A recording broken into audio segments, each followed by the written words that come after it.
şagirdlərin elektron yerdəyişməsi prosesinə başlanılır. Bu barədə reporta Məktəbəqədər və Ümumi Təhsil üzrə Dövlət Agentliyində məlumat verilib. Bildirilib ki, avqustun 20-si saat 15-dən etibarən 2026-2027-ci tədris ili üzrə şagirdlərin elektron yerdəyişməsi prosesi aktivləşdiriləcək.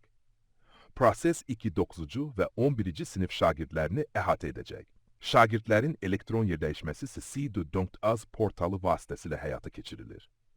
Qeyd edilib ki, internetə çıxış imkanı olmayan vətəndaşlar yerdəyişmə prosesi ilə bağlı aidiyyəti üzrə agentliyin və təhsili yerli idarə etmə bölmələrinin çağrı mərkəzlərinə, agentliyin vətəndaşlara xidmət mərkəzinə, eləcə də asan xidmət mərkəzlərinə müraciət edə bilərlər.